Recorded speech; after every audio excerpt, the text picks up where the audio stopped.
Welcome back to the Whatnauts review show number 226. My name is Kyle Springer and I am joined by Melissa Wilkinson. Melissa. Hello. How's your October been so far?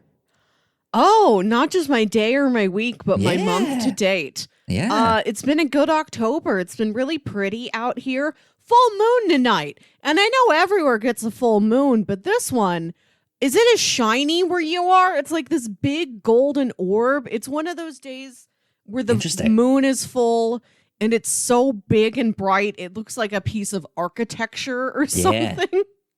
So Massive. I was out late Saturday night and I saw it then. Or no, it was Friday night and I saw it and it was almost full. But it was big. It was shiny. It was right there. And I was just like, look, it looks cool. It looks awesome. One of the best moons. Fall is starting Top 10 moons of my life. Get into the swing of things here out in the Midwest. It's starting to cool off. It's starting to be like, oh, I can actually go outside and it's not like blistering hot, which is good. We've had an interesting weekend here at my house, though, because we have some house problems with our plumbing. We went to the movies this weekend. We got to hang out with some friends and stuff like that. So it's been a good weekend. What movie did you see? We went to go see Amsterdam. Well, I also saw Amsterdam. I was thinking that might be the one that you went to go see because you went yesterday morning, right? Yeah. Yes. We went on Friday night. And yeah, I liked it. It was interesting, for sure. It's a little bizarre. Something about this movie feels like it is a fake movie from inside another movie. Kind of, yeah.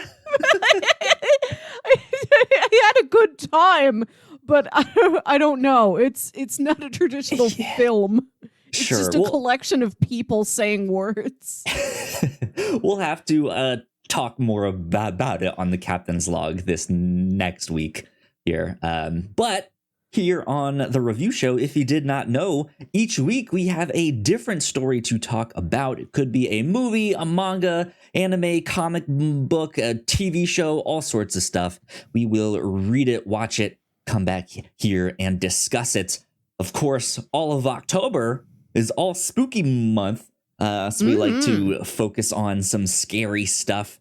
And this week, I pitched 3 different books by Junji Ito. And you ended up picking a collection of his short stories called Shiver. So that is what we are covering this week here on the show, Shiver by Junji Ito. One of the masters of horror. I never read him. Well, I'd grown up reading his name in Animerica, the anime magazine I have oft cited. And so I knew him by reputation, and I had read The Mystery of Amigara Fault, which is not in this, but is very prolific. You've probably seen people reference it online, which is how I learned about it. But this is my first time reading his work substantially. And I was very happy to do it. It was about time we got this in here. Yeah, I'm happy to go back to Junji Ito. I've read Uzumaki a number of years ago. I loved that one. That one is fantastic. That one is a single story, big, long, graphic novel. But yeah, we just got a collection of short stories to talk about this time. And I'm excited to dive in. So, Melissa, since this was your first time, like you said, like it actually rating a substantial portion of his work, what did you think? What were your thoughts? I loved it. I had a great time with these. I think this was a really good entry point. You see a lot of different types of scares, a lot of different things that are eerie. You know, some things are more psychological or gruesome or gross. There's one story in this that is like a Garbage Pail Kids card come to life. Yeah. There's all sorts of stuff in this collection here. And I think what is interesting to note about this collection is, if I'm not mistaken, this is one that is curated by Junji Ito himself. Yeah. It's not like someone else picked these stories. It was him. Be like, let's put all these ones together here. Which is a neat fact. Yeah, not written. I don't think he set out to write a short story collection. It seemed like he just collected short stories from across his career and published it in one anthology. But it's interesting to see like what he picked. I don't, except for Amigara Fault, I don't know what else to compare it to. Exactly. So I don't know if there's anything notable that's missing. He has a handful of like collections of short stories that are out there and stuff, and then he has the more like, here's my graphic novel, here's a big long story, right? But yeah, I really enjoyed this one too. It went by quick. None of the stories ever felt like they overstayed their welcome, because again, they are short stories, right? But man, I had a blast with this. I think if you're looking to get into some Junji Ito manga, like Melissa said, I think this is a great entry point for you to get a little taste of all sorts of stuff.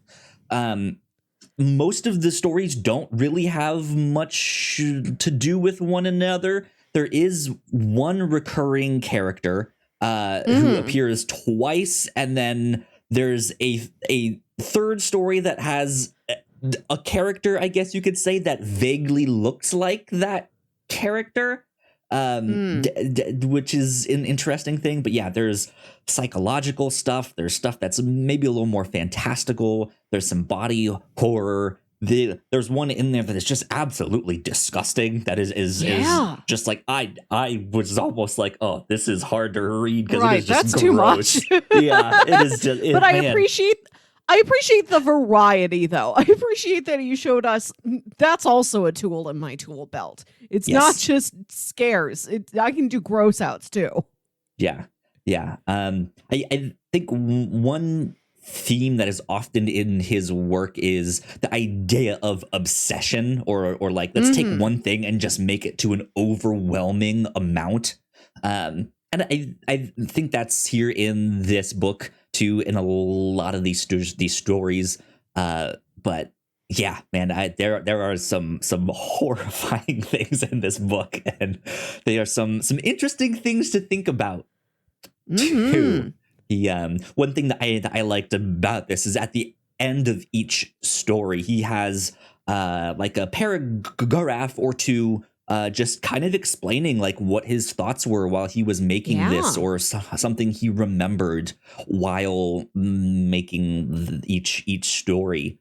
And it's interesting to see these terrifying stories. And then to read like his own personal thoughts on them, and just read the kind of mundane places that he got these stories from, or just to be like, man, he seems so kind, he seems so humble, like he just seems like the sweetest little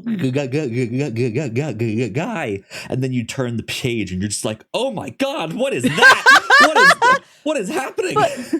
But a lot of the scares in this book, a lot of the imagery is frightening, but to a lot of it, there's something that's also absurd about it. Yes. Yeah. And I think that's why I liked it so much. That's why it's so approachable. It's a little preposterous while it is being terrifying. Absolutely. I believe that is a great description of his stuff. It's fantastical in certain things. So it's like that would never happen, but God, it's horrifying to think about. Yeah. Man. Well, yeah, I say check this out. This is a great manga to read if you're looking for something scary to check out. We might have to one day put this on our list of like, hey, here's some great horror recommendations, some great places to start.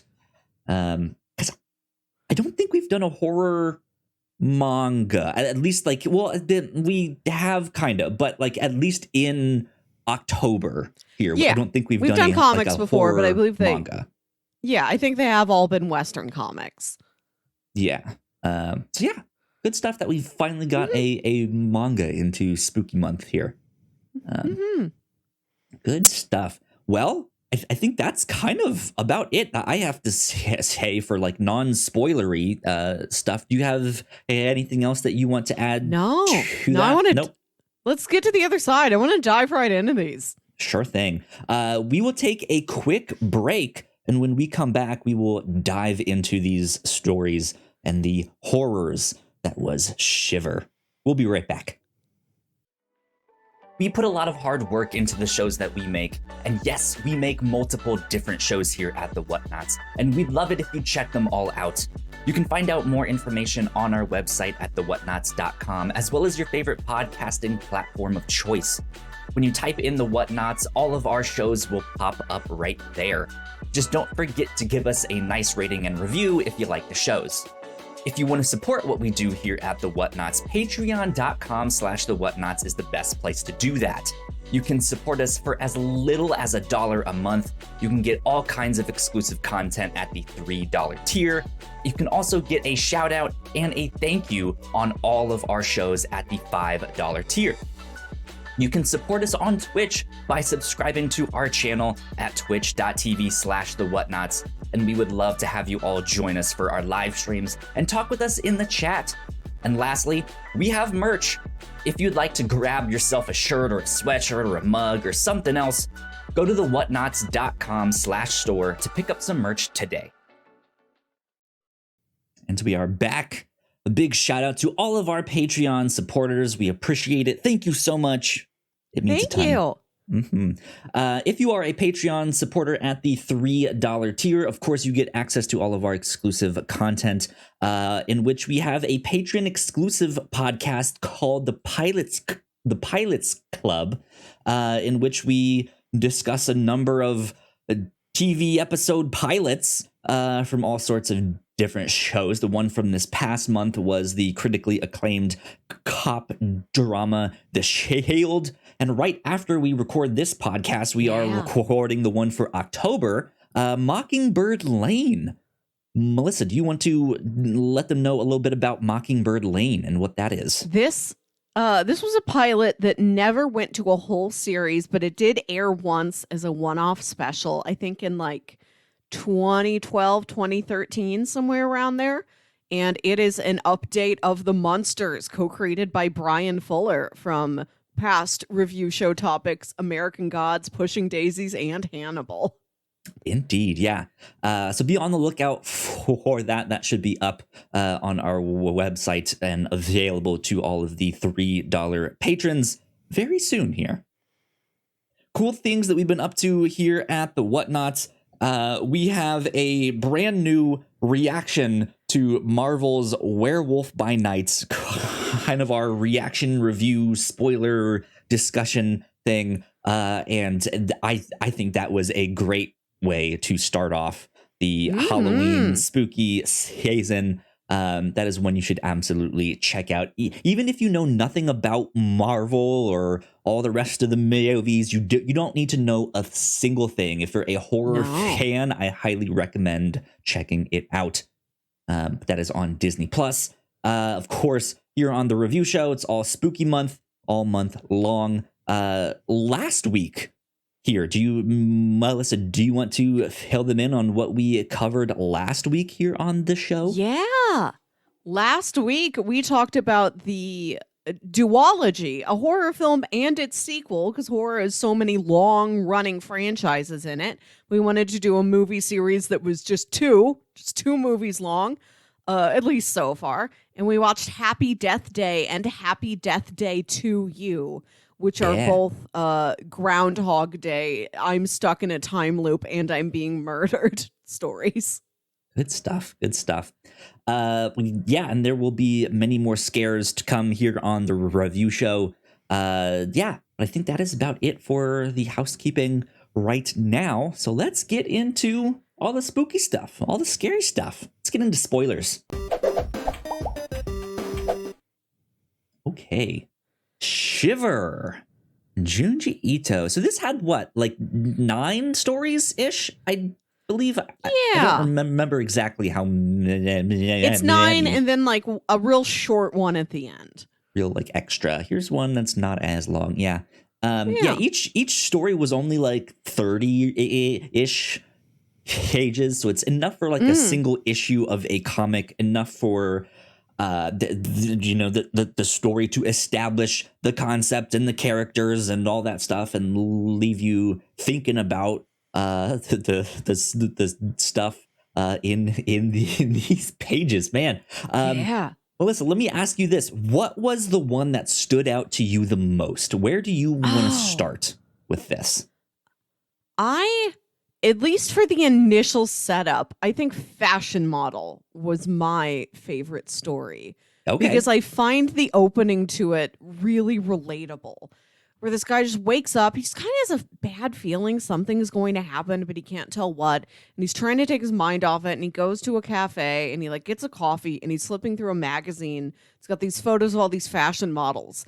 Yeah. Just like beautiful people, beautiful clothes. And one page just has this very tall, angular, unnatural looking woman. And there's no text to explain her. She's in there as if she's just the same as any of these other models. And he's really unnerved by her. Like, who is she? Why does she look like that? Why is she in this magazine? And he just can't stop thinking about her. Like, who was that? Yeah, it's interesting because it's not necessarily uncommon to find a very, very unique looking person in some kind of fashion magazine like that. Of course, you have your stereotypical models, but every once in a while, there'll be someone that is just so unique. But that's the thing with this is it's not like she's just unique. Like, she looks terrifying. Yeah.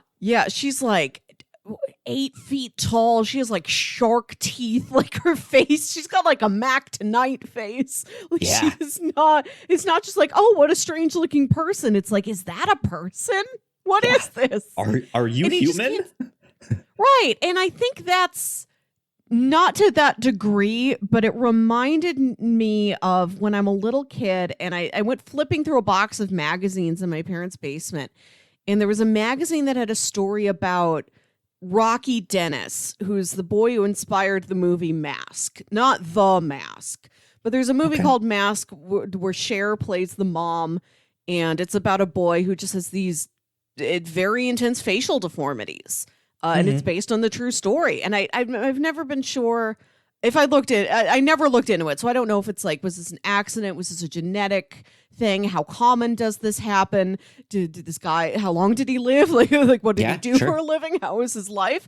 I just remember, like, I'm like 8 years old. I just want things to read because I was a real voracious reader when I was a kid. I'm digging through magazines and one of them just has this really strange looking face on it. And I was really alarmed and like I didn't understand what it was happening. And it took me right back there and to other times when you're a kid and you don't know as much about the world yet, and you'll just see somebody who looks strange, and they'll sort of haunt you, and you'll never, when you're young enough that you don't know what's going on, but maybe you're old enough that you know you're not supposed to like single that person out or ask like, Mommy, why do they look like that? Like, you just live with it in your head. Nothing. Your imagination just starts running wild. Yeah, or like, when I was a kid, I would watch Zoom, that show on PBS, and there was a girl who had so many freckles, it kind of scared me. Like, she had so many freckles, more than I had ever seen on any person, and something about it was like, is she okay? Do you have too many freckles? Is that sickness? Are you healthy? What does having that many freckles mean? That's interesting. And it reminded me of like things like that, but like blown up to this unnatural degree where you think you're truly looking at something that is absolutely unexplained, absolutely inhuman. And this, or you don't know. Like the guy's like, I don't know what that was, but I keep thinking of it. Like I keep seeing her face in my head. Yeah. And then he like tries to find the fashion magazine again. Like maybe if I just look at her again, if I just like over familiarize myself with her. She won't be freaking me out anymore. And he can't find the magazine. Like, it hasn't been published for months. And him and his friends are making a short film, and they're like, oh, what if we found that girl? Like, what if we got in touch with, like, the modeling agency? Like, let's hire her. Let's hire her for our movie. And then you meet her in real life, and she is, like, a monster. Yeah. And there's a really striking panel where, like, him and his buddies and her and, like, the one other actress they've hired are driving in a van out to this filming location in the countryside, and she is like, her head is touching the top of the van. She's so tall. I really loved that one panel with the scale of this woman and how just intimidating and unnatural she is. And then she, like, eats the other actress. She just straight up eats her. Yeah. But which is fun, but I kind of like the opening of it where just you see somebody you don't understand. And they just haunt you. You're just like, who are they? Wild. Why do they look like this? Yeah. Yeah. That is a great parallel to that. Yeah. I liked that one too. This is the one recurring character, this model.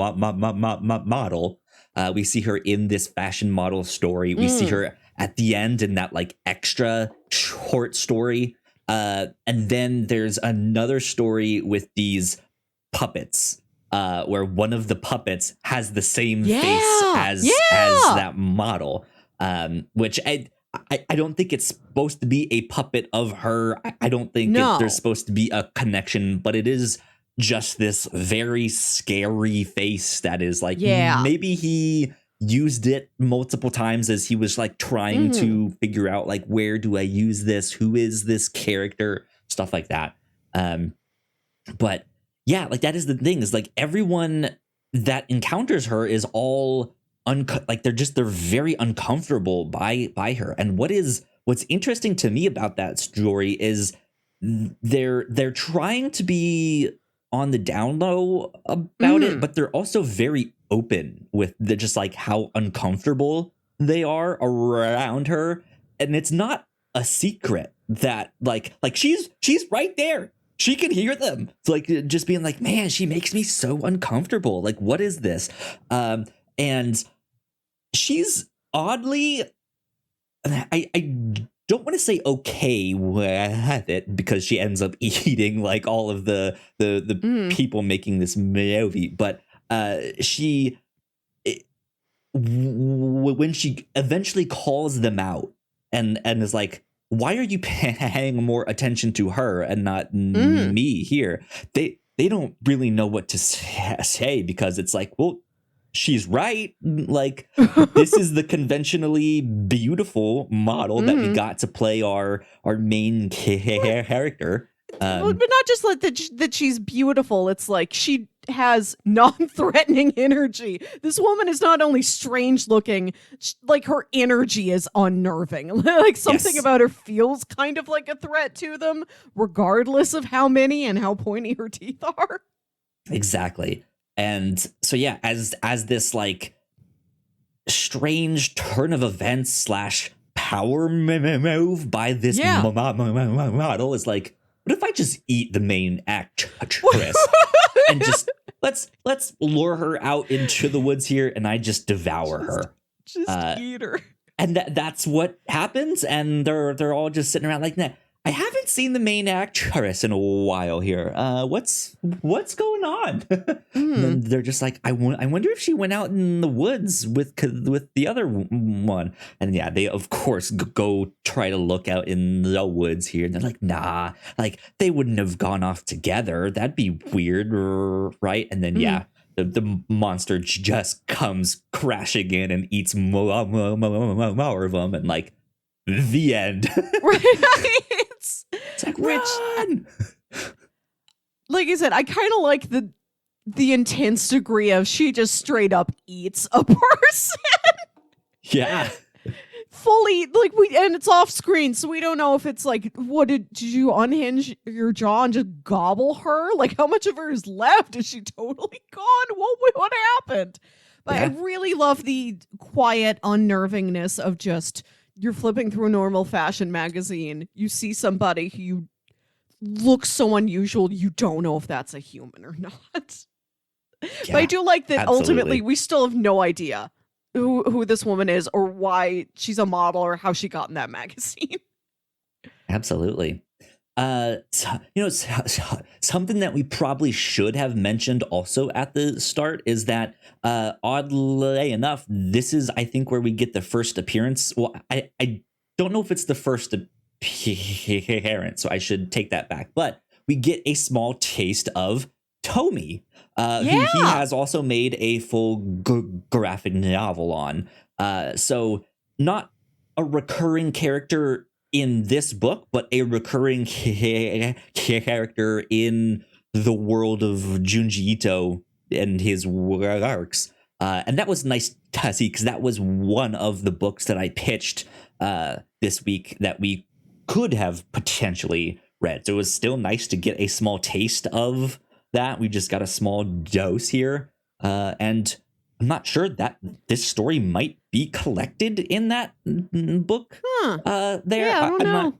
I'm not sure. But yeah, we did get a small short story with Tomy in this. I liked that one too. It was not my favorite, but it also kind of deals with a model posing for some artwork or something like that, and trying to capture both their physical presence as well as their like aura, like their like their spirit, right? And it's interesting because Tomei, when someone captures her in a photo, there is this like weird ghosting image that like comes off of her face, and it is this like terrifying second face that's on there. I'm not sure exactly how to describe that, but that is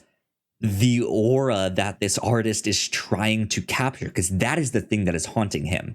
When he first goes to paint her, he just paints literally what he sees, and when she is like, yeah, no, this is bad, like this is only like 10% of me, like you failed to capture me. He knows how talented he is, and so he's taken off guard and is just like, I know I'm good at painting. Right. How is this only 10% of like, who you are? Who are you to know that like this is only 10% of you? Like what is happening here? Yeah, and like there, like he holds up the painting there in the frame, and it's like, no, yeah, that looks like her. That's her right there on the other side of the panel. Yeah, but yeah, he ends up like just being driven mad to like, what is that? Like, did I mess up? Did I not see something about her? Like he just keeps thinking about her. To the point where he has to go track down another artist that she's now currently working with. He goes to see him, and it's this sculpture, this sculptor that has a bunch of these sculptures that he has now smashed, probably for the same thing, of that he cannot capture the essence of Tomei. And he's like, give me a second chance. I think I can do it. And he paints this second portrait that has this like horrific like second face on there, and she's terrified of this thing. I'm just like, why would you think that's me? Like, oh my God, what is wrong with you? And now he's like, what? But I saw that this is you've been haunting the what? He's so confused. Like, it's almost also kind of silly. Yeah. But it's still terrifying, right? I liked this one. This felt very classic to me in a good way. Like, I think the structure of it's very much like a Twilight Zone or a Tales from the Crypt or something like that. Yeah. It felt like a TV episode that I was reading in a way that the other ones didn't.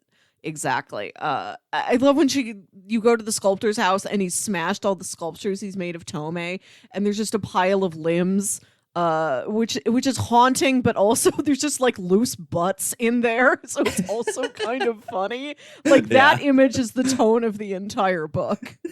Loose butts. Now I'm just imagining a quote on the back of the book from us. The tone of this book is loose butts. like haunting dismembered faces and limbs. Exactly, and just like a boob. Just singular boobs thrown in there. And just this pile of pottery limbs. Yeah. I think that is the whole thing. Everything that happens in this book. Like one of the most striking images is the caterpillar man. I think that is that encapsulates it. Is the story is this woman has amnesia.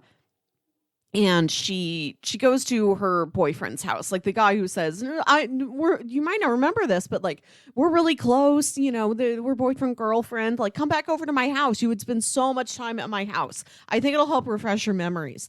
And his dad scuttles out of the door of his bedroom, like just like crab walks on his back on the floor, just like scuttles out like, hey, good to see you. I was sorry to hear about that memory loss. I hope you'll be feeling better soon. And he just scuttles back. And then you find out that the dad has the head of every ancestor attached to his head. So like on top of his head is just like another like dome, like another crown, a forehead, and then top of a head, and on top of that is another top of a head, to where it looks kind of like the segments in a caterpillar, and it snakes throughout the whole house like Rapunzel's hair. And he's going to die, and his son needs to the top of his head's going to go on the top of his son's head. And this is why this girl lost her memories, because she found this out and it like broke her brain.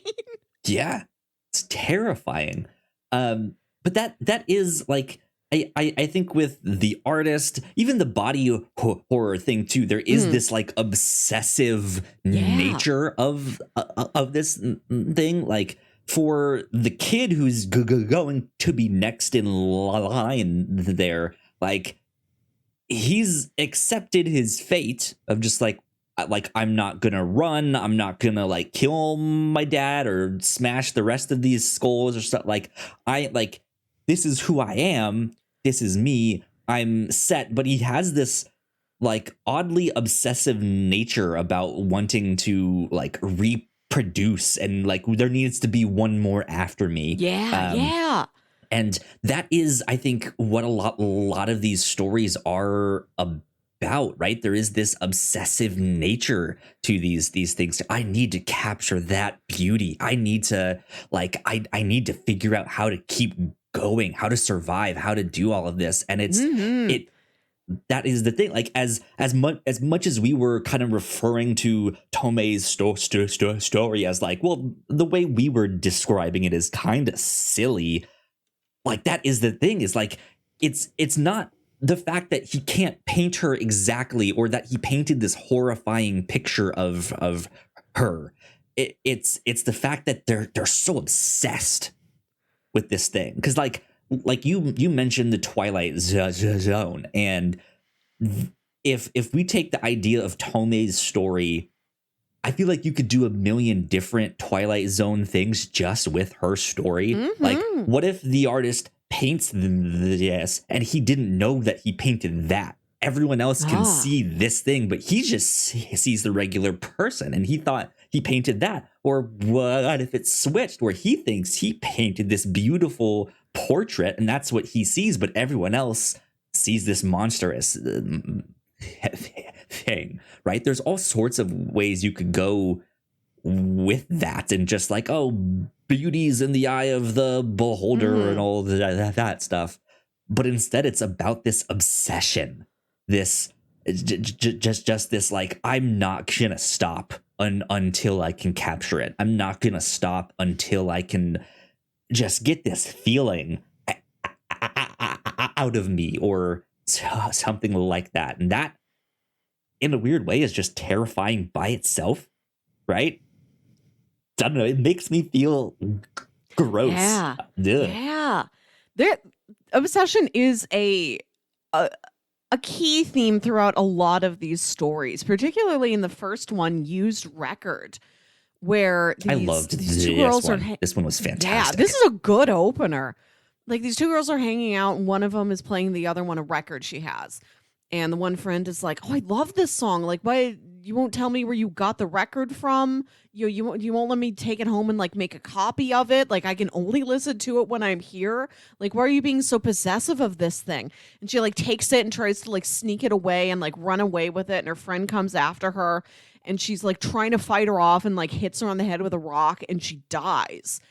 And so the girl's like, "I'm just gonna cover her body up and then have the record all to myself."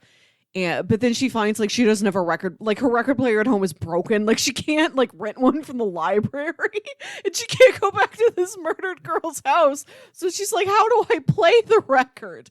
And she takes it into a jazz cafe, which is a neat little part of Japanese culture. I was happy to see here in one of these stories, the importance of jazz and its cafes. Yeah. And she finds a record player there, and she starts playing it. And this guy is like, "Do you know what this is? I thought I wouldn't hear this for years. This is this like underground, like mythic song that this woman recorded." And the song is just like scatting. At first, when you see like the word bubbles, you think this is Junji Ito just sort of putting in like nonsense, la la la, dee dee dee, do do do, sort of in place of any lyrics. But here you learn, no, those are the literal lyrics in the song. And the legend is that it was the singer, this real hardworking, like nightclub singer, like fought her whole life to get a record deal. And as she is walking into the recording studio, she gets hit by a car. And she's like barely alive, but she begs, the recording staff, like, take me inside. I have to get something on wax. And they take her inside, and she seems to die, but then she like starts speaking after her death, and they call it, and they're able to catch it, record it. And that's why this thing like sounds so eerie, like, because it's starts so suddenly, because the guy only hit record once. He realized, oh my God, she's making noise. What is this? And it's, the dying woman, or a dead woman, the Paula Bell scat, they call it, the most haunting scat in the world. Never before has scat been used for horror. And this song has been like a legend, and people will just go mad trying to have it. And so she like ends up clutching the record and like running away from that guy in the jazz cafe, and running away from like the guy who had the record store that her friend stole the record from in the first place. Like, this corrupts everybody, whether you knew of the legend to begin with, or if you've just heard the song and the song itself really strikes you. Multiple people die in pursuit of this dead woman's song. Yeah. Well, that's the thing, is like, after she kills her friend that first time, she kind of hides the body, then starts to walk away. And then that body starts to do this, like, la la la, do do do. And she's just like, wait, did you say something? And so then starts to think like, okay, maybe you're not dead. But it's a short story, so the story kind of moves on. It's not like, okay, well, let me go get you some help. She still is like, I need a record player instead. Right. She thinks, oh, maybe I didn't kill my friend. In which case, either she lies there dead, or she gets up, and like, I'll just pay that price later. Right now, I don't care if like her and her parents come to get me and get me in trouble. I just want to hear this song again. Yeah. See, you said the Tommy one played like a Twilight Zone one. I thought a lot of these played like a Twilight Zone. Some of them do. This one, the episode, the marionette one, is wild. That one's so eerie. That one too. Yeah. But like it is the thing. So yeah, she hears her friends say the stuff, and then as she is running from these multiple people, she ends up dying and losing the record, and her body starts to do this stuff. Yeah. And I think there was one character in there who said that it was communication from the afterlife. Like, that was another way he put it. It's not like a person's dying breath because they've already been pronounced dead and have been for a couple minutes. And so then just sounds start coming out. Like, that's weird, right? And I like that this is also like a different spin on the like haunted record that the devil made someone do, right? It's a new take on that I really, really enjoyed. Yeah. When the story starts, you're expecting this to be like, this was the one record she cut and then she died. And then the studio burnt down. This is the one thing that got out. Like, you don't expect the record to have been recorded in the circumstances which it was. This is a dying woman's jazz noises from the afterlife. Absolutely. Let's talk about the titular story, Shiver. Oh, yeah. Because this is another one that I thought played like a Twilight Zone thing. Just a real bizarre story that ended up... It might be a little too weird. Yeah. But so Shiver, it is this story about this boy who's kind of curious about his next door neighbor because there's a girl who appears to be about the same age as him, who he has seen a handful of times, like looking out her window, and when he sees her, she will like point to something out in the lawn and just smile and start laughing and stuff like that. But when he sees her, she has these like holes in her body. He's not really sure exactly because he's so far away. But then there's a doctor that will come visit this girl. And whenever he does, this girl is just screaming nonstop. Like, it hurts. Stop. Don't do this. Like all and he has no idea what to do. But then when he sees her, she's smiling and been like laughing and pointing at this one thing. So he's just confused. Yeah. And she's been like this his whole life. Like, like they were born about the same time, but like she's always been very ill, like stays inside, is homeschooled or whatever. So this is just a fact of life for him. This isn't a new development.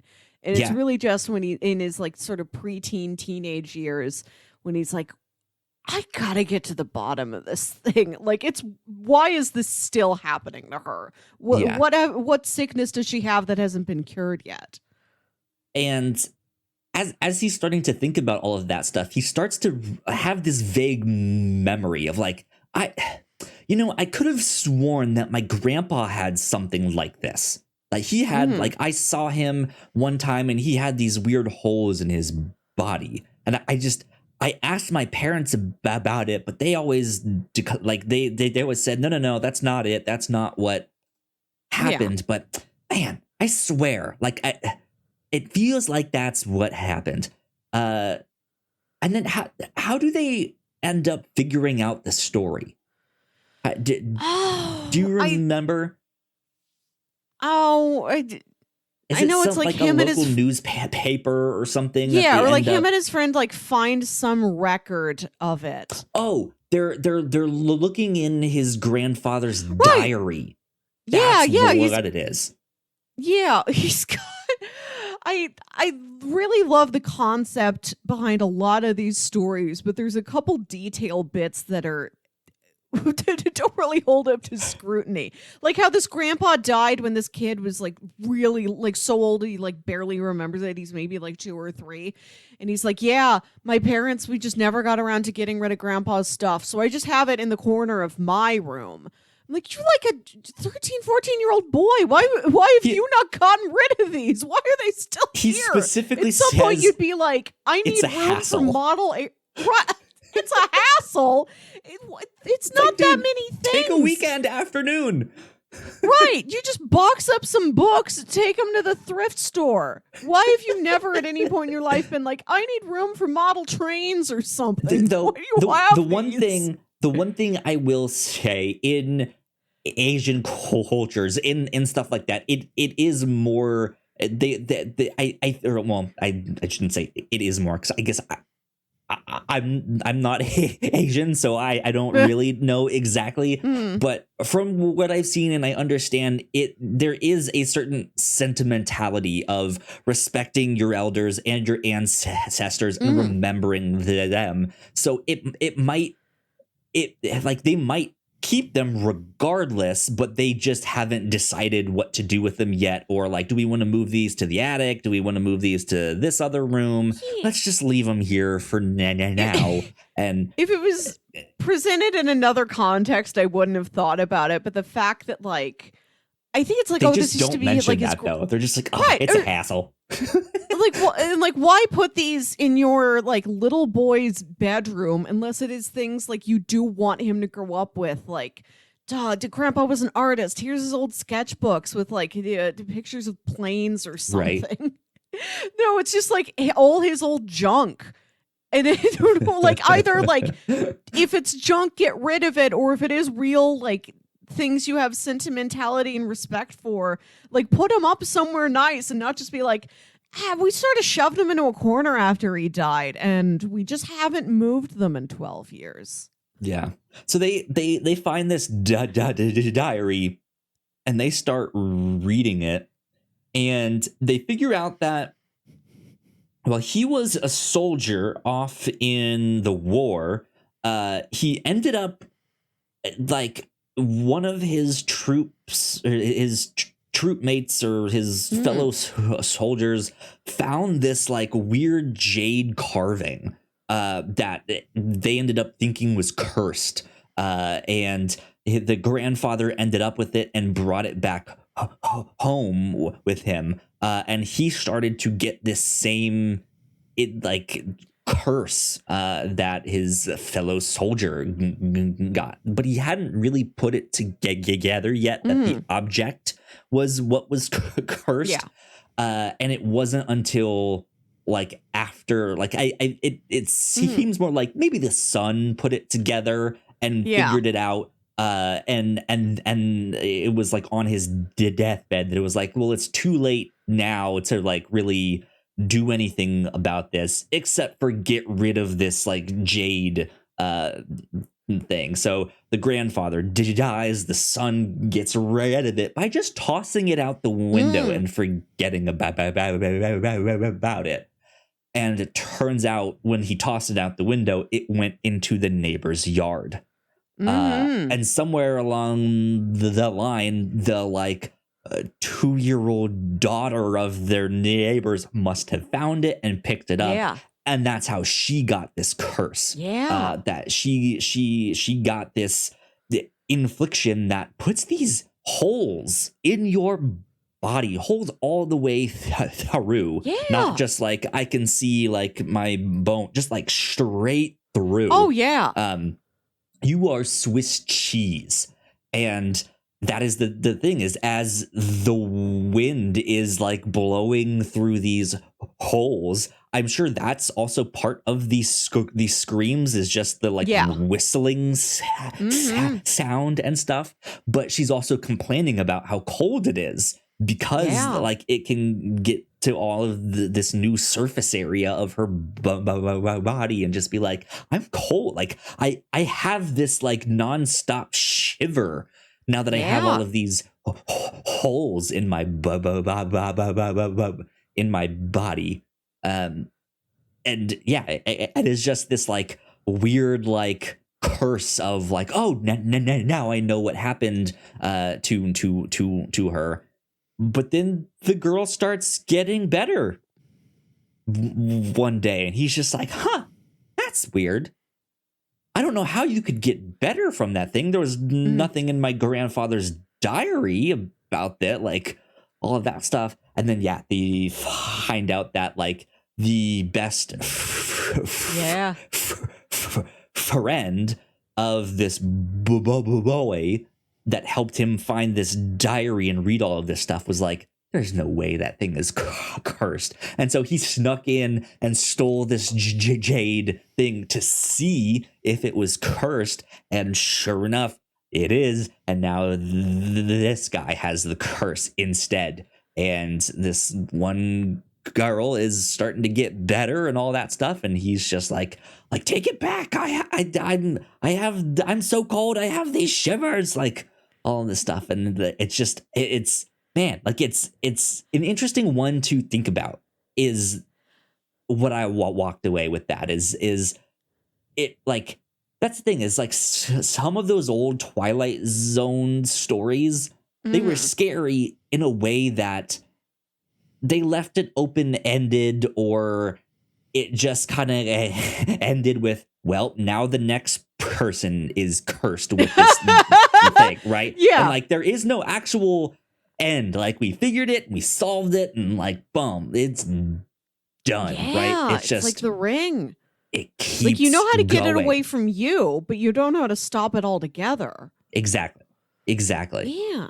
I think the concept of just having holes all over your body to be a lotus pod, to be a Swiss cheese, that is a very effective visual. And again, this story called to like something in my childhood, and I think the best of the horror stories do just remind you of something unnerving from when you're a kid. Just in that I had a neighbor who had a house with big like shrubs in front of it, and he had this like these wood slats over his porch, so there was no way to get in. Like we could look at the house and know like he like when he goes out, he like drives his car, he comes in, parks his car in the garage, goes in through the garage door to get into the house. Like there was no way for anybody to get into the house outside the garage. And like we rarely saw him. I think my mom said, "Oh, I think he might have been around a bit more when like my older brother was a kid and like his wife died." Like he's the very cinematic widower who became some sort of a shut-in. I've seen him a bit more like in high school and college. I would see him out a little bit. Big car guy, drives a beautiful antique car.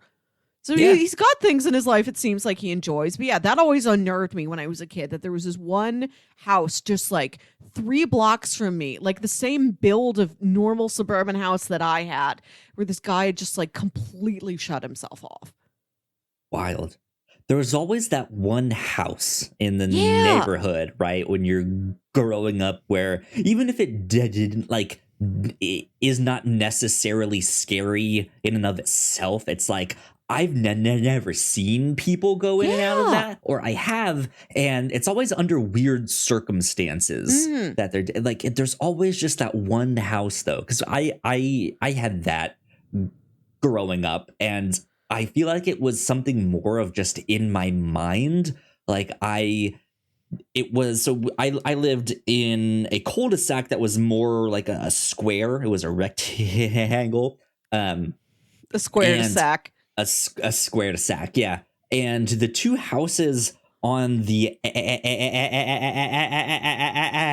or at the like top of the U thing, had these big like wraparound porches where the front door, like you had to go up on the porch and then like all the way down the side of this house to reach the front door into that thing. So the front door was always kind of hidden back there, and I was kind of catty corner to that house. I was on a diagonal of that one, so it was just this one that was always just farther away. The front door was tucked away and all that stuff, and just in my own imagination, like never met those people, but just was like, man, I don't like when Halloween comes, no, not that house, we're skipping that one. and I had no like actual thing like, man, I think someone died in that house, or the person who lives there is real scared. Just like it was all in my head. Just like, I don't want to go to that house. So yeah. Do you just want to go ahead and get the Grease one out of the way now? Yes. I don't want us to end on the Grease one. Good God, this one is disgusting. It is, but like in such an inventive a way, like you can't help but still admire it, even if you don't enjoy it. Like the concept of like this family lives in an apartment over the restaurant they run. It's like a barbecue restaurant, a meat restaurant, and like the whole house is filled with this like greasy smoke. Like, you know, when you'll like, if you have your fridge next to your stove or something, you'll go to get something off the top of your fridge and it's got that like grease dust on it. Yeah. It's like, what if that was your entire existence and you couldn't escape it? Like, they can never get it out of the house. They can never ventilate this apartment enough to get that away. And this girl just like, her whole life is grease and she has no way to escape it. Yeah, like this is the hang of like it's not exactly obsession, but it's let's take something really small, really simple, and just make it so overwhelming. What would happen here? And it's like, what would the psychological effects be? And yeah, she is the seemingly normal one of the family that is just afflicted by this thing. The father is kind of down on his luck after the mom passed away or left them. I'm not I don't really remember. But because this grease just kind of doesn't go away. Even their restaurant is not doing so hot. And they're just kind of down on their luck. And then the like bratty younger brother is just a troublemaker and a bully because everyone is mean to him because he has this like grease all over him. And one night she catches her brother just chugging the oil that they use to cook things in. Like, it's labeled salad oil, and I don't know exactly what that is. I feel like, I mean, you've seen those those dressings that you have to like. That's actually what I figured it was. Yeah, or like they're like an olive oil or something that like that has a robustness that you just put it on stuff. That's what I figured, but I'm like, but salad oil is such a specific, obscure phrase that adds to the eeriness of this entire story. Yeah. And she just like wakes up one middle of the night and he's just down there in the kitchen, just chugging it. And she's terrified by that. And eventually the younger brother starts to develop all this acne on his face. And visually speaking, it looks a lot like what we just discussed in Shiver, like these whole, it's just these instead of like, holes, it's bumps. Exactly. Yeah. And he gets even more bullied at school. And then besides catching her brother doing that, she ends up having this nightmare about I forget what mountain they were looking at, like Mount Fuji. or Fuji, and it erupts. The mountain, but the classic Japan mountain. I don't know this stuff. But yeah, it erupts, and instead of lava, it's all this oil that comes, and so she's starting to be more and more terrified by all of this stuff. And she catches her brother being picked on at school, but just doesn't do anything. And so that night at home, he starts picking on her. He's like, you were laughing at me too. I saw you. You didn't step in, like all of this stuff. And he pushes her down, gets on top of her, and just starts to squeeze his face. And all of the like pimple juice oil stuff just starts spilling out. And it's not like a little small like like it is this constant stream of just oil. It looks like spaghetti. Or like exactly. When, like Play-Doh when you like shove it in the like. Yeah, it looked gross. Like it's not even like liquid grease. It's got body to it. You know, it comes out in a strand. It looks not like in noodles. A stream. Yeah. Just this constant haunting in a different way from everything oil. else. Yeah. Yeah, just like how was all of this inside your body? Oh my god. And yeah, it is so disgusting. That is the one that I was just like, like I like, please be. I want this one to be done, and it's quickly. It's the please. last. It's the last of the stories for a reason. And then you've got that like one like little tiny one at the end, so that's not literally the last thing you're looking at. Yeah, thankfully there is something else, but man, that one is just. It is gross. It is disgusting. I think that is. That has to be one of, if not the most disgusting thing I have ever read. It is. It is. Ugh. Yeah, it is bad. It is bad. Let's move on to. We leave the grease behind us.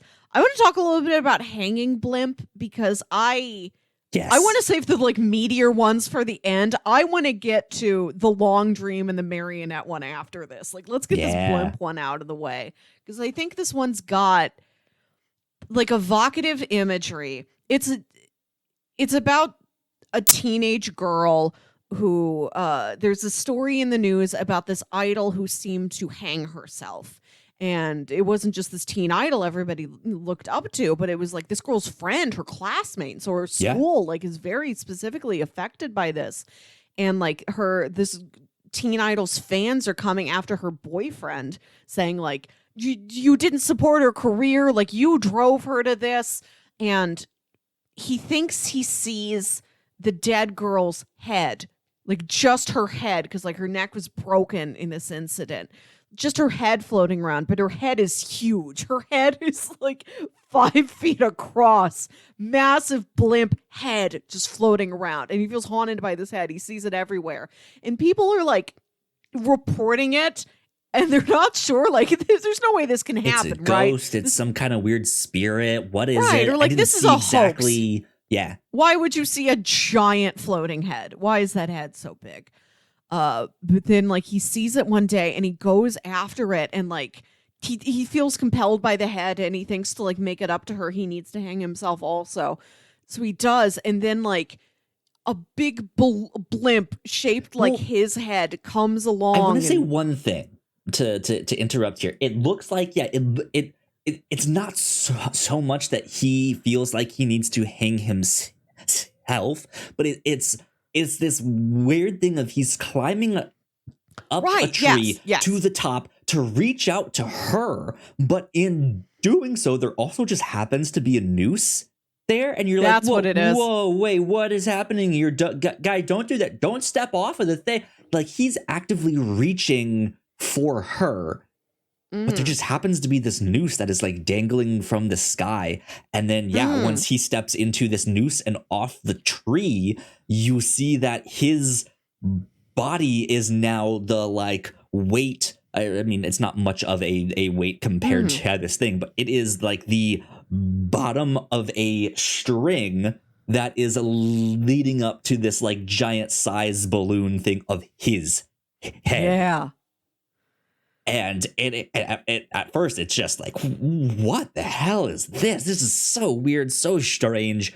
And the girl, well, so what's interesting is this story starts in media res with this classmate of the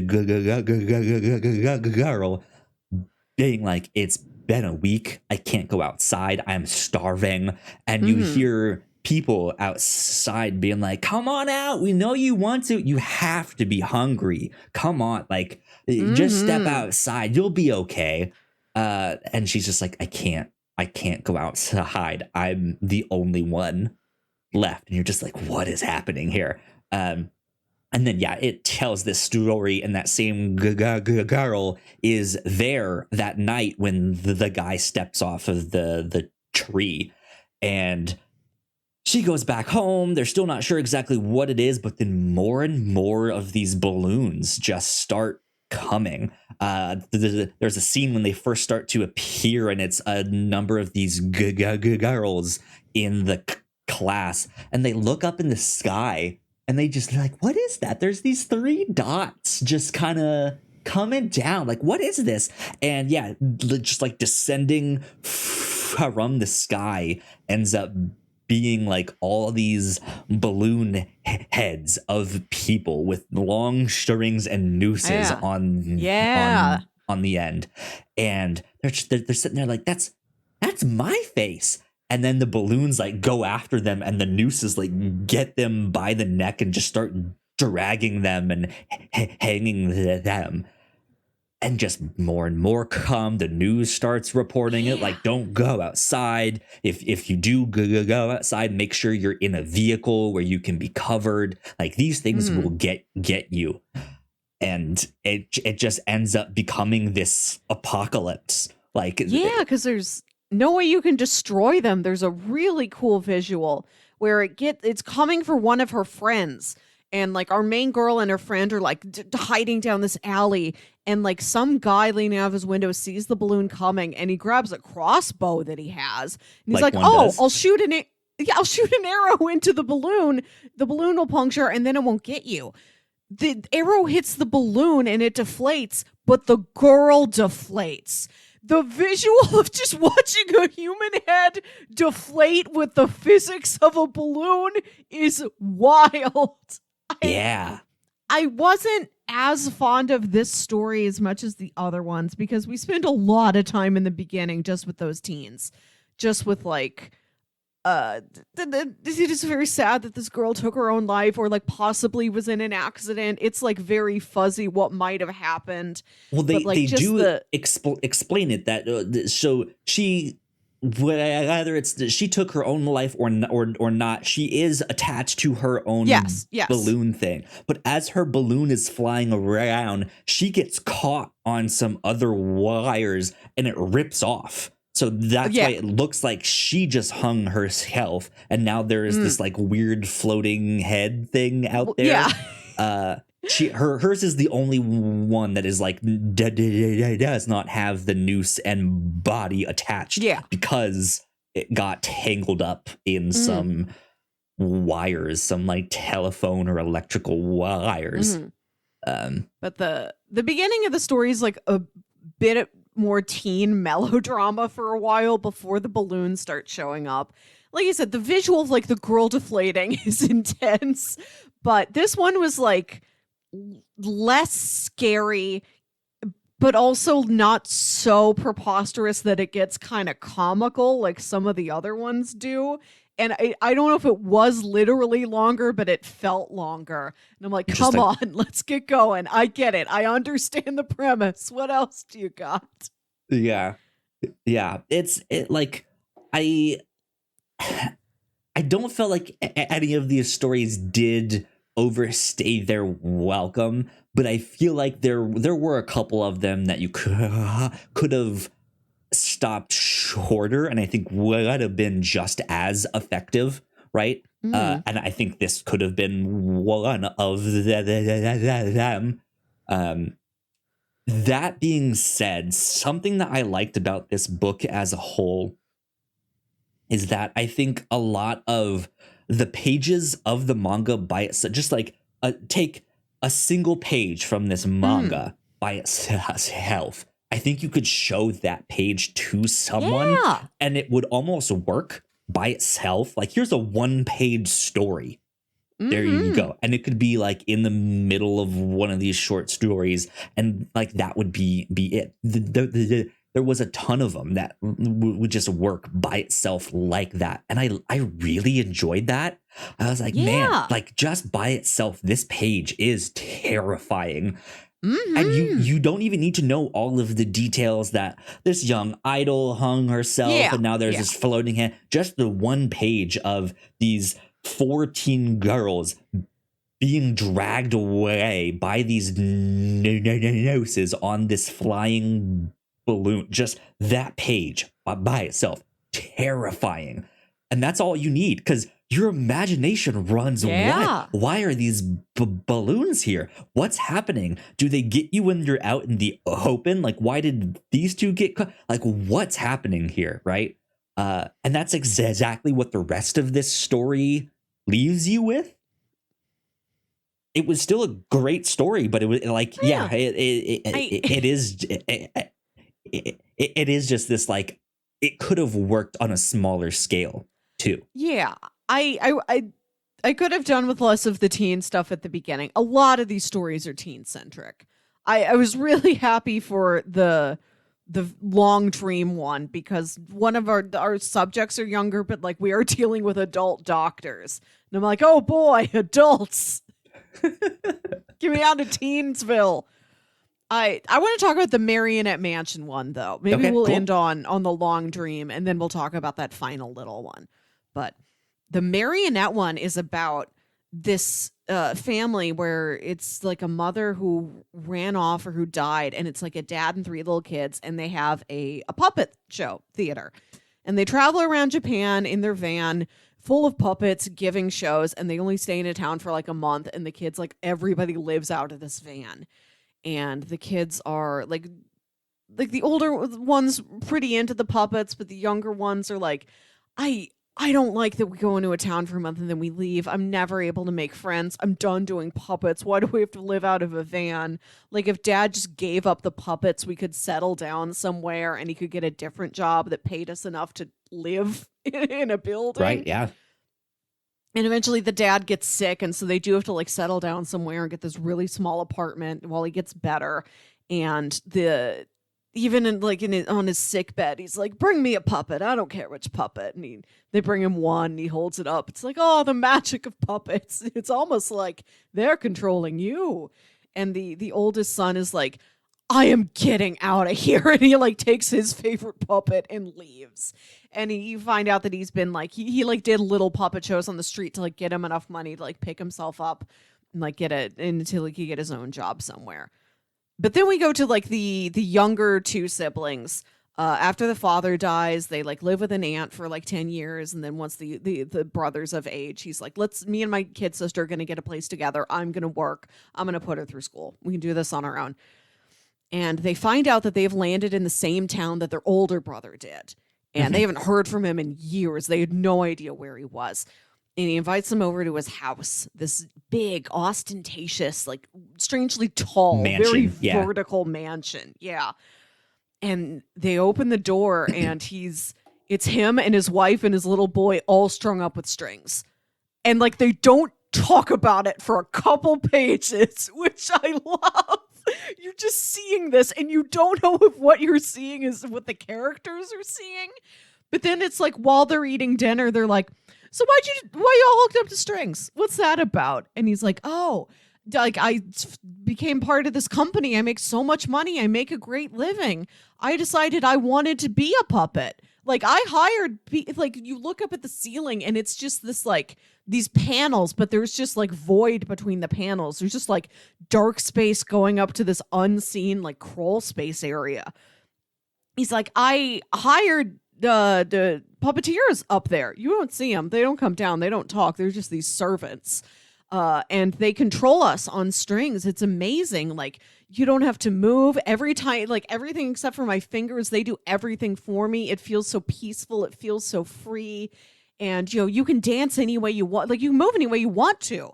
And he has these ballerina puppets who full size, like human bodied ballerina puppets who like come out and perform. And the kid's sister's like, I want to do that. I want to be a puppet too. I want to move like that without having to learn to dance. And the middle brother's like, this is weird. I don't like this. What do you mean servants are controlling you? He's like, the older brother's like, I haven't moved a muscle of my own volition in 2 years. And he's like, your muscles have atrophied. If anything ever happened, like you couldn't stand up on your own. It's preposterous. It's so eerie. Like it's one of those things that the closer you look at it, the sillier and scarier it is at both times. And this is like not at all the direction I thought we were going to go in when we started with Dad's obsessed with puppets. This is one of the things that stuck out in my mind with this story, and it's one of the most absurd things you can think about. How did he build that house? What is the architecture in that there's these grids of like that won't work. Like physically speaking, that is an impossibility. How do you do that unless there's just a bunch of poles on each thing that are attached? There are. But when you see they up weren't there, on every one of them. There is on some of them. but not on every single little like square panel. That's the whole thing is just like, I don't understand how this works. This is absurd. Right. But it is me saying that is one of the absurd things is kind of absurd of me, because that is like the least thing that you need to think about with this thing. It's architecture. Yeah. Yeah. It is just this idea of it is kind of a story about, does free will exist? Right. Mm-hmm. Because it was the father who was like, I love puppets. You can control them, make them do whatever you want, and they can bring joy to other people. Whereas it was that oldest brother who was like, actually, Dad, you're wrong. The puppets are controlling you. Like, you're obsessed, like to the point where like you're sick. Like, we need to stop this, but you won't. That means they're controlling you. And so, to see the brother then like all strung up at first is like, what is going on here? What are you doing? And he's still under the impression that it's his choice of how he moves, but he's not the one moving himself to do those things. He still chooses to take a cup and put it to his lips and drink. But that's not the case. Still, like, how is it that he's thinking that, and the people know that that's what he wants to do? Here, like, there's just this back and forth. Like, none of it makes sense, but it's just so scary to think about that there's these other people up there controlling him, and he has conditioned himself to think that everything they're making him do is what he wants. And when you go up there and you see these people, they are like haunted. They're hollow-eyed. Again, it's like, is that a person under very extreme circumstances, or are you something else? Are you even real? Yeah. And then on top of all of that, there is a small puppet, kind of like those, about the size of those like artist, like wooden sculptures for poses, right? About that size, that looks exactly like the model. This extra super tall, lanky woman with this like Joker-like smile and shark teeth. And when they show this puppet when the middle brother is younger, he's showing it to this girl that he met in some town. Yeah. And she is terrified of it. She thinks it's so scary.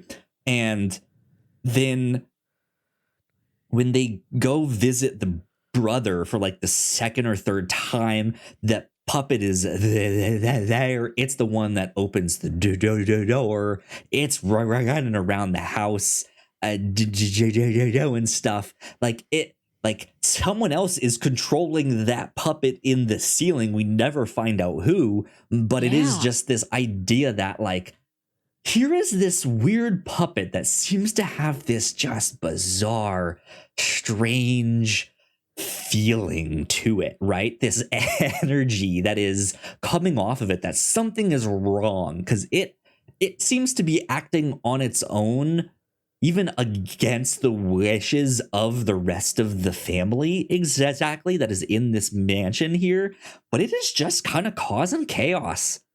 And it's just this weird thing that is happening here. And like, I think between that and that jade carving and the model herself, there is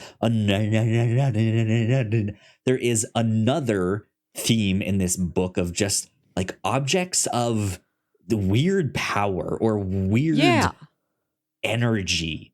Are these things cursed? Are they not? Are we making it up? Who knows? But like it just these influential, whether you know it or not, just these things that just give off a vibe. And this is almost a form of body horror, even though the bodies are completely intact. They're just strung up on all of these wires. you think about in another story, like the puppet would have forced this to happen.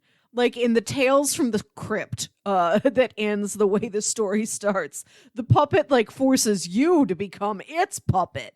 But the fact that this guy chooses, we don't know what forces may have been influencing him, but that he chooses, you know what, I'd like to be a puppet. And he like designs this unnatural, like horrible piece of architecture with this like shadow realm that he's got these serpents around in to puppeteer him from the ceiling, and puppet his like little son around, and his son can like fall asleep because he's 3 years old, but they'll still keep puppeting him like he's awake.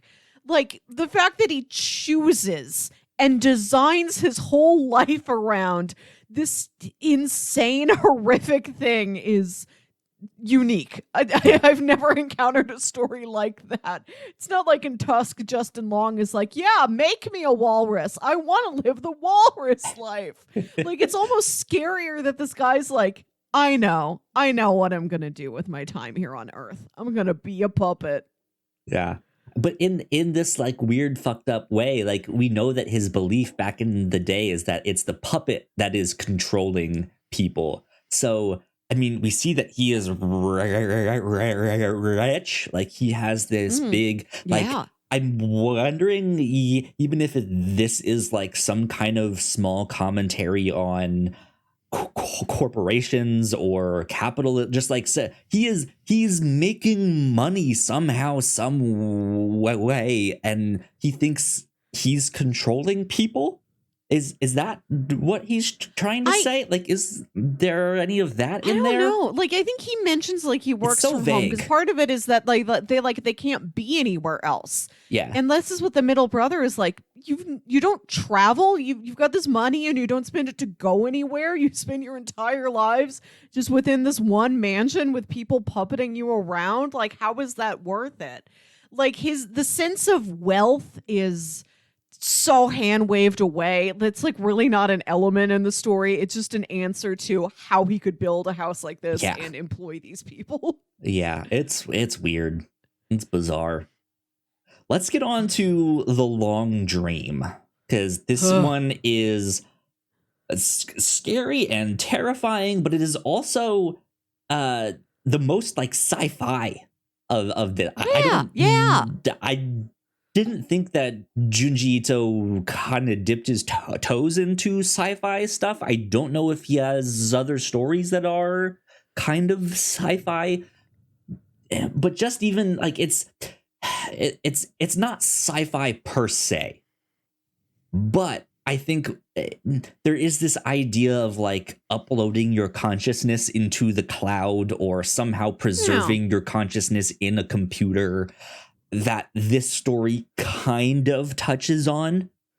There is this character who is at a hospital who is like, hey doc, my dreams are getting longer and longer. And he's like, you mean you're sleeping more and more? He's like, no, I'm sleeping 8 hours a night, but my like the amount of time that my dream, like in the dream itself, is getting longer and longer. It was 1 day, now it's 2 days, now it's a week, now it's a month, now I spent a year, now I spent 10 years, now I spent 1,000 years. Like I'm living multiple lifetimes in a dream in this thing, and it's just like this psychological effect on this person of like, what does that do to him? Like, oh, he starts to forget what's happening in real life because he thinks he just spent 100 years over here. So it's hard to remember that one doctor he visited 100 years ago. Yeah. Right. Which is terrifying. Yeah. And like they don't know what to do. They're like, what do you mean long dreams? They're like, we'll take you in for a sleep study. We'll psychoanalyze you. And they do start noticing these odd patterns, like in his REM cycles. Like they hook him up to the machines, and the machines do the EKG spiky line, like he's an earthquake or something. They're like, that thing's weird. Maybe something is happening. But they start to notice, like, when he is awake, like, this guy feels so strange. Like, he feels utterly lost, and then his body starts changing. Not aging, and that he looks like an old man now. He looks like he is... Right! He's like some future human. It's like it's H.G. Wells' is The Time Machine, where we go to the future and we've got Morlocks, which are this like different form of human. He's evolving into something. And like the visual designs in this part of the book were incredible. Like, it's so unnerving. He just becomes this almost like alien headed, like big bulbous head, big but sunken eyes, and his chin like disappears, and it's all this just like this sort of long wrinkly neck. He looks like E.T. or something. He looks utterly alien. And the fact that that's the way he goes, instead of the man just looks very, very, very old. He looks old on a scale you can barely comprehend. A galactic scale. Impressive. Yeah. At the same time that all of this is happening, there is a young girl down the hall who also has some kind of sickness or some disease, and she is terrified of dying. She does not want to pass away, like all this stuff. And one night, this guy that is having the long dreams accidentally like stumbles into her room, and it terrifies her even more. Just like the god of death just visited me, all of this stuff. And there's just after that night, the guy with the long dreams goes back into a dream, and dreams that he's married to her for like 1,000 years. Yeah. And then when he wakes up, he's like dead set on like, I have to find her. Where is she? Yeah. Because he can't shake the dream. Like, that is his reality now. He's like, that's my wife. Where is my wife? Exactly. And the doctor's like, we need to stop him from doing all this stuff. He ends up finding her, but he has evolved so much that he is something else, right? So when he sees her this second time and she's even more terrified, that's when it hits him. It's like, oh shit, all of that was a dream. That sucks. Fuck. So he has to go back and just like, you're about to say something. I just love the idea of taking any one of these horrific panels from this manga and adding a word bubble that just says, that sucks. Fuck. Fuck. That sucks. It's like 10,000 years he's been married to this woman, and to like realize it's a dream and that the real version of this woman is horrified of him, thinks he is the god of death. This like breaks him. And he's been talking with the doctors when he's awake, like, how much longer can this get? And the doctors are like, dude, we don't know. Like, this keeps growing exponentially. And he's like, what if I dream forever? What if I dream eternity? What is that gonna do to me? And the night where it seems like maybe he dreamt for eternity, he like tries to open his eyes and then his entire body shatters. Like, he can't handle it. His physical and mental existence dust is gone, pulverizes him. Yeah, but that's the question that it leaves this doctor with is like, well, did he wake up? Is he still technically dreaming? Like, is his consciousness somehow out there still? Yeah. We don't know. And then like as he's contemplating that of like, well, it stinks that we don't have another kind of patient of this to keep studying and doing all of this stuff.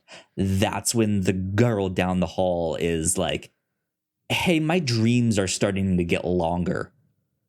and then he perks up at that, and but like that is the idea of like, well, do we let her continue dreaming, so because she's terrified of dying, so if we can get her to just dream for eternity, doesn't that solve the problem of her dying?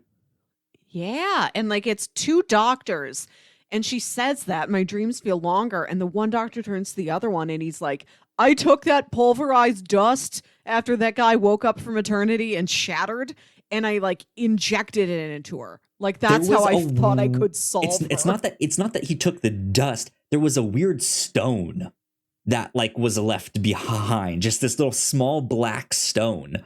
And yeah, it turns out that the doctor like inserted that in her, like in the back of her skull. And then she starts to have these like weird long dreams. But yeah, like that is the terrifying thing, that is there's this object of power, right, that just has this weird side effect, but the doctor wants to keep studying it, and it's a possible solution for not wanting to die. Like will her consciousness still be out there somehow, some way? We don't know. And because the other guy was older to start with, is that going to be any different thing? Yeah, it's this like weird sci-fi horror story, but it's a good one. I liked it. Yeah. And this is, again, the best of these stories like relate to something you've experienced, even in a very abstract way. Like I had a house in my neighborhood that frightened me. I like saw a face I didn't know how to understand when I was a little kid. Yeah. And like you have those dreams where time dilates, and that happens to me, not an excessive amount, but coincidentally, like it happened this morning where you're like trying to leave the house and it's like, okay, I just got to get these couple things. And like, you can't get to them. Like all of your tasks multiply. Like it's like, oh, I'm just going to go get my shoes. But you open you have to wade through like a very messy room, and you open your closet and it's like 90 shoes and you can't find the pair of shoes. And then you're like, wait a minute, I should put on some earrings before I leave. And then you can't find your earrings. And when you finally leave, your family's like, what's like, his name in Goodfellas, where he just has all that shit to do in one day and just like, can't. But it takes like so long. Like I had a dream where my family and I were going to Six Flags, and we set out in the morning. And then on the way there, we stop in the gas station, and I go inside the gas station, and like the person working there is like an old high school friend. And I feel like I talked to them for 3 minutes, and then I go back outside, and my family's still sitting in the car, and they're like, it's been 8 hours. Six Flags is closed. Oh. Like I have dreams like that where time dilates, and it's like, no, you missed that thing because you were getting ready forever. The thing you thought would take 5 minutes took 5 hours, and the thing is gone. You never got out of your house. Like they're so frustrating, and no thing I do in my life seems to make them go away. Like my closet is entirely clean, entirely organized. I know where everything is if I need to like get ready and leave in a hurry, and I will still have that dream. I don't know how to fix them. Yeah. I've had a similar dream where a lot of time passes, but the one that I had was not every second of that. It was maybe more cinematic in like, okay, we're gonna do this scene and then we're gonna do that scene, but it like the idea was that like, yeah, okay, months have gone by, and there you go, deal with it now, right? So yeah, that stuff is just terrifying to think that. Yeah, like Junji Ito is a way of really latching onto feelings that you have had before and just exacerbating them and fantasizing them and like making them very unnerving. Yeah. The one little like note that he had after all of these stories that stayed with me was the one for the Garis one, because it was just like, yeah, I went to go like he didn't go be a monk, but he was like staying at this place where like he had to use these mattresses that were used by these monks, but it was stored in such this like humid place that all of the sweat from every past person that like stayed on it had like encrusted these wrinkles on the mattress, and you could just like lay on it and feel it, and it was just like ugh. And he was like, what if I put that into a story? That was the one that stayed with me of just like, like what if I just took how disgusted I was at this one mattress and turn that into a story? Right. Yeah, I can get 24 pages out of that. Yeah. Yeah, I really like his work here. I even like the stories that didn't work for me as much.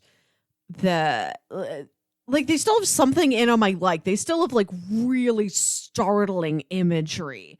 Even if it's like, okay, I'm done with these teens. Scare me already. Yep. Once we get to the scary imagery, it's like, okay, all right. That was worth it. Indeed. Do you want to move on to that final short that we get here? Little one. Yeah, it's about another fashion model, and she's grown up with this fear of seeing her body cut in a photograph. Like if there's a photo that's like just her face or just her from the waist up, or like one of her arms is out of the frame, it terrifies her. She feels like not literally, but like induces this phobia of like having her body cut up. And she's grown up and she like wants to try being a model under the promise that she will only ever be photographed and printed in full body shots. Yep. And the one time like that doesn't happen, where she is, it's a beautiful photo of her. Just like a nice, she's like she looks nice and whatever it is she's advertising. She's a shot from the waist up, or like they had the full photo and then they just cropped it to be the waist up. She's like, oh no, I feel like something bad is going to happen. And she passes by that first like terrifying giant shark-toothed fashion model like in the halls of her. I think was her name, Fuchi, or like Fuki or Fuchi, something. Yeah, something like that. But she passes by her in the halls of her like modeling agency and like gets this weird vibe. And later we see that Fuchi has gone and eaten all of her limbs, so that every part of her that's left is the part that was cropped to fit into that photograph. Yeah, and then like puts a border around her in tape, so it looks like her arms were cropped off or her legs were cropped off. Just that, like that was it. That was the story. Couple pages. Effective. Yeah. That's what I was kind of expecting more of in this. I mean, I guess not, but sometimes in short story collections you get like a number of those little small ones that's like, okay, it's 5 pages, it's 6 pages, and then you get like 2 or 3 that are like, okay, these are the ones that have some meat to them here. But most of these were all around the same amount. So just like, here's pretty 30 close. Pages. Maybe I think like 36-ish was the highest one. I'm not sure exactly, but this is the one that was by far the shortest one. So good stuff. Yeah, this was a real rewarding read for me. I'm happy I got to spend more time with him besides Amigara Fault, which is itself haunting, terrifying, indelible images. Good stuff. I don't think I have anything else to say on Shiver by Junji Ito. It is a good one. Go check it out. Let's do a quick bingo update. I'm going to pull this bingo card up on screen. I don't know if we're going to have any kind of stuff. You only have 2 squares left. You have expository art and paper bag of tall groceries, which we didn't get. I have reaction of animal to judge trustworthiness, a Hans Zimmer score, and no time to eat breakfast. None of those things happened in this, so not much of a bingo update for you on that one. But with that, let's do recommendations. So, Melissa, if people enjoyed this, what else might they enjoy? I think I've met Oh My God, Our Fault. I've mentioned it, but in case you're not familiar with it, it is another short story by Junji Ito. I found it, I think I Googled it once, and I found where somebody had uploaded the pages to like an Imgur folder. There you go. Someday I hope to find a way to read it in print. But it is these silhouettes of people, these cutouts keep appearing in this mountainside that are like in the shapes of people. You know, like when you run through a wall in a cartoon. Yeah. And like the entire town like flocks to look at these things. They just show up overnight. Nobody knows like who's making them. Like it's just appearing like crop circles. Like, is this a prank? Is this a threat? What does this mean? And like, how deep did these go into the mountainside? And one guy's looking at him and he's like, that's me. That's shaped like me. That hole's meant for me. And he like strips down all his clothes and he like crawls naked inside the hole. And it seems like the hole just like whoop, like sucks him in. Wild. And it's about that happening. That. Yeah. Let's check that out. Fairly short, but memorable for sure. Absolutely. So The Long Dream really reminded me of the Stephen King short story called The Jaunt. I don't know a lot about King firsthand, but I've been listening to a really good podcast called The King Cast, put out by Fangoria, the horror magazine. And they've mentioned the story and like described it several times. So I know it through their description.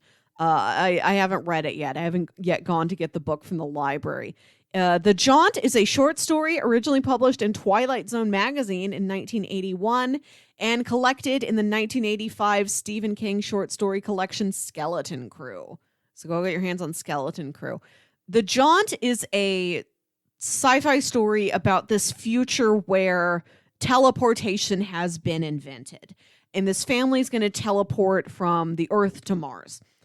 And you have to be put under for this process, because while your body can be teleported with no problem, it'll do things to your mind. The sort of metaphysical time and space slip you go into to teleport is bad for your head. It's bad for you mentally. Makes sense. And so it's about what happens if you are awake for that journey. I gotcha. Interesting. So the Long Dream reminded me of that. And then the used record reminded me of this real story. There's a YouTuber named Whang, Whang, and he has a series of videos on something called The Most Mysterious Song on the Internet, which is just like a song somebody had uploaded that they like recorded in a mixtape off of the radio in like the 80s or something. I think and later you've told when they were me about this before, yeah, right? And later when they were digitizing all their tapes, they're like, hey, does anybody know what this is? And like nobody can figure out where this song came from. And like, you know, they can't find it through Shazam, through like any reverse searches, through Googling any of the lyrics. All they know is like, okay, it played on this radio station probably between like this year and this other year in the 80s, like before their like the radio station's play history was digitized, and they tracked down like the radio DJ who the guy was pretty sure he recorded like off of his show to see like, do you remember this? And Wang has a series of like 5 videos on trying to figure out the most mysterious song on the internet and where it could have come from and who might have recorded it and where those people are today and why this thing just like slipped through the cracks of history to where we have it. It's like this opposite Lost Media where we're like, we have this thing that exists, but we just can't identify it. Yeah. That is pretty scary for sure. Yeah, I love Lost Media stories because there's no like actual thing to be scared of, but there is just something very eerie Spooky about all of it. Yeah, indeed. Let's see. I would recommend, of course, Uzumaki, since I've read that one. Go check out that one. You did get a taste of Tomi in this one, so if you want more of her, he has a whole graphic novel all about her that you guys can go check out. But yes, that story about the record, the used record. One of my favorite, like more recent favorite writers in comics right now is a guy named Ram V. And he's written all sorts of books, but there's one that I checked out recently that I've had on my shelf for a long time. I bought it because I knew that he created it, but I hadn't got a chance to read it yet until a couple months ago. And it is a story about this musician whose I think it's like his mother died or his grandma died. I don't remember exactly.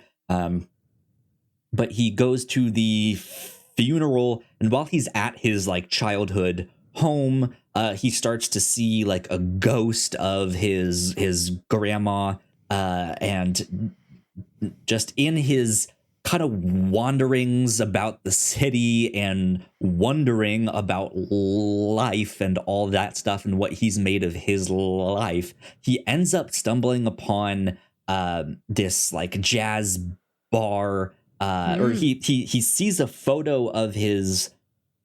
It's like a photo of his grandma or grandpa or whoever, but there's a musician in there that he's trying to identify for some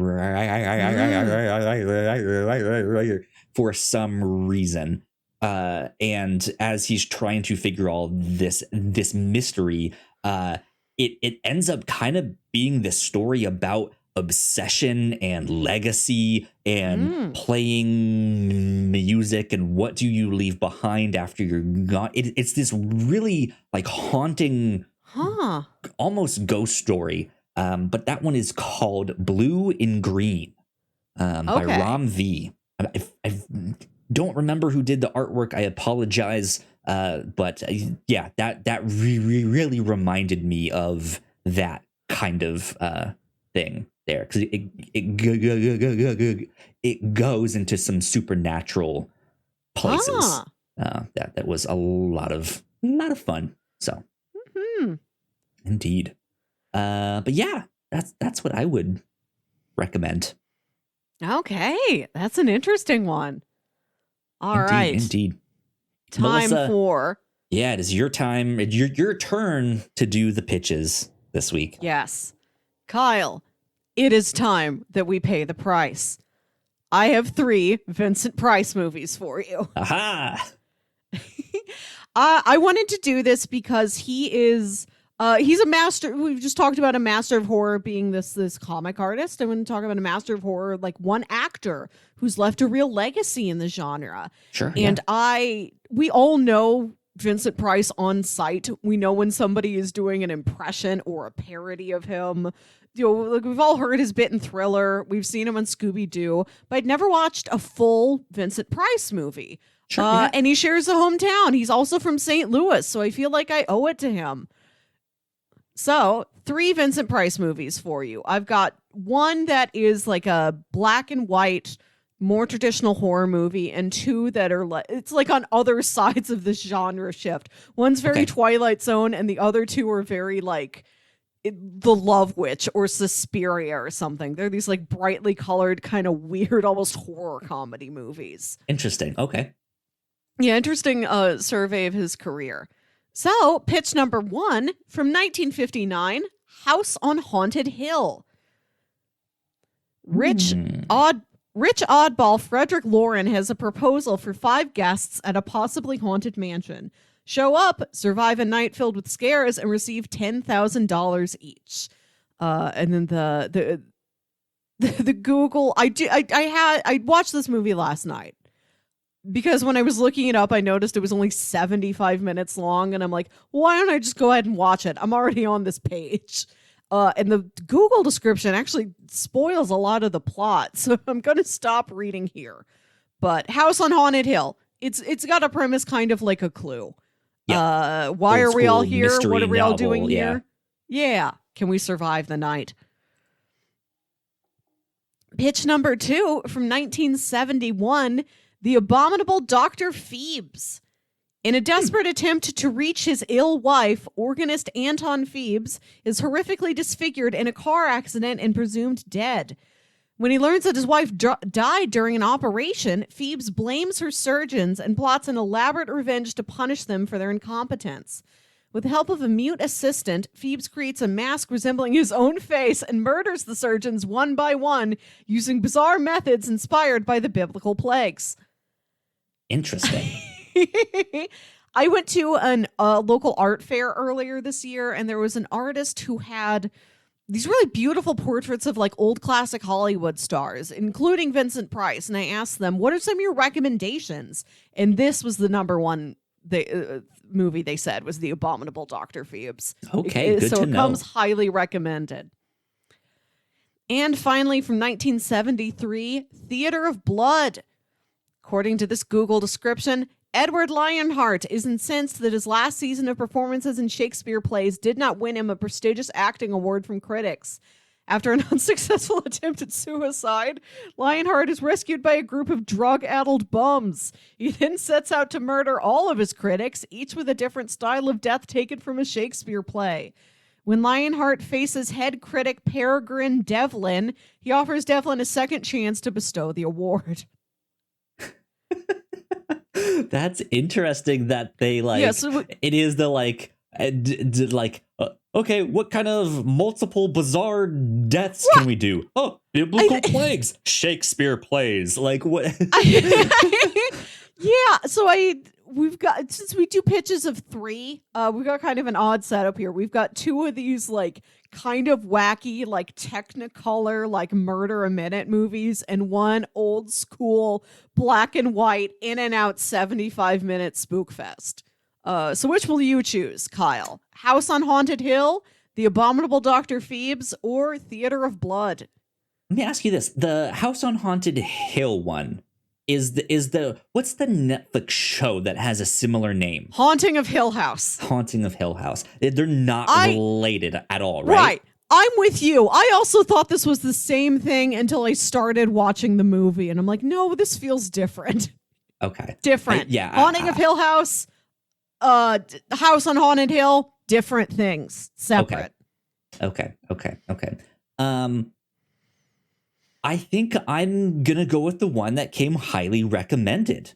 Because The Abominable Dr. Phoebes. Yeah, I am not familiar with any of these movies. Like you said, like I know Vincent Price just by kind of pop culture osmosis. So I wouldn't know where to start. And if this is one that is coming recommended by someone who cared enough to make a portrait, right? Like it seems like they would at least know what they are talking about. Hopefully, fingers crossed. So I will take the recommendation and say we do the